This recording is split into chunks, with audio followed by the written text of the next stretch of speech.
Ustadz, ketika saya punya hajat ingin haji atau umrah atau membangun rumah, membeli mobil, tetapi nggak ada uang,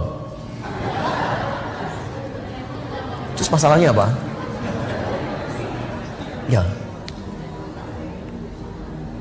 apakah amal soleh boleh diniatkan untuk hajat tersebut? Masya Allah. Contoh, setiap Jumat saya bersedekah supaya hajat saya segera terwujud. Mohon penjelasan. Ini biasa, memang tipikal di antara sifat manusia itu ingin beramal dengan mendapatkan kompensasi. Ada, wajar itu, nggak apa-apa, itu sesuai fitrahnya. Itu ada di Quran surah ke-3 Ali Imran ayat 133. Posisi paling kanan sebelah atas. Wasari'u ila maghfiratin min rabbikum wa jannatin arduha as-samawati wal ardu u'iddat lil muttaqin. Dan bergegaslah Anda memohon ampunan kepada Allah. Kemudian lihat kalimatnya, berharaplah bisa mendapatkan surga yang seluas langit dan bumi. Di Quran mengatakan silahkan Anda berharap, jadi mengerjakan amalan supaya bisa masuk surga. Itu puncak tertingginya. Ada orang-orang tertentu yang ketika dia beramal ingin mendapatkan surga. Lihat, itu bagian dari keikhlasan, boleh.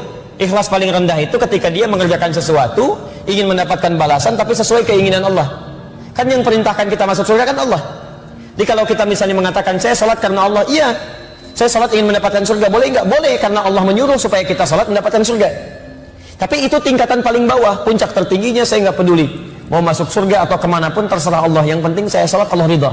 Itu puncak tertingginya. Nah, apa kata Quran ayat 134-nya? Alladzina yunfikuna fis sarra'i wad dharra. Ada orang yang mengamalkan amalan supaya bisa masuk surga. Di antaranya infak. Wal kadhimina al ghaidha, sanggup menahan amarah. Jadi ketika dia mau infak itu motivasinya mendapatkan surga seluas langit dan bumi. Itu kata Quran boleh. Tapi tingkat tertinggi ketika dia tidak punya pamrih dengan amalannya, terserah Allah. Nah, cuman yang tidak tepat itu adalah ketika amalan-amalan Anda ditarik ke dalam urusan dunia. Itu yang sangat disayangkan. Jadi kalau mau beramal, gak usah mikirin dunia, sayang. Walaupun ada motivasi dalam amalan, menjadikan amalan ketika dikerjakan dunia dapat. Contoh, apa kelebihan 2 rakaat sebelum subuh? Lebih baik daripada dunia dan seisinya. Pertanyaannya tahu dari mana? Baik, hadis Muslim hadis 224. Lihat, rakaatul fajri khairum minad dunya wa ma fiha. 2 rakaat sebelum subuh itu lebih baik daripada dunia dan seisinya. Lebih daripada dunia dan seisinya.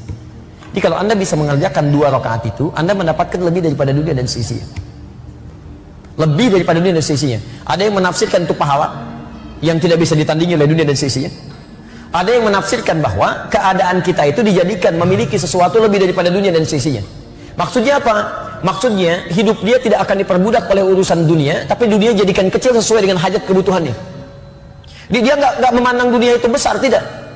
Ya, orang yang memandang dunia itu besar itu menunjukkan ada nafsu yang besar dalam dirinya, sehingga setiap yang dilihat diinginkan.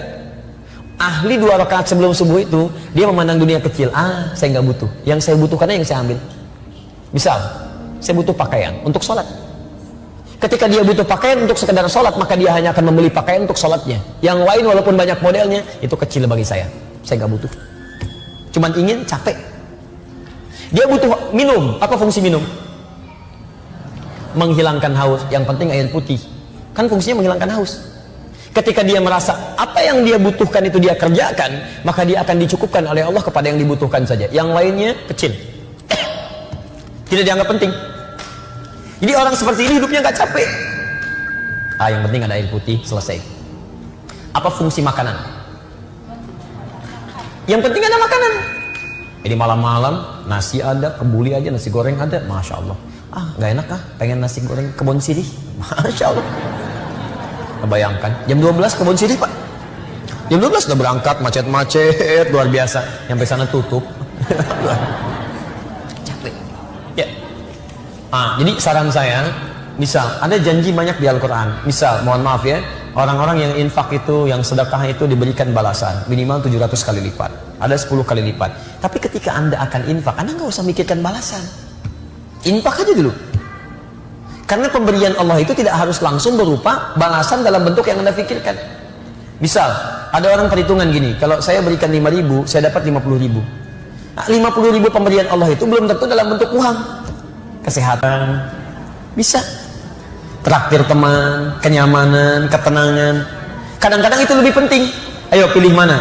Dapat 500.000 tapi gelisah, atau tidak dapat tapi tenang? Kalau bisa sih dapat tenang gitu kan.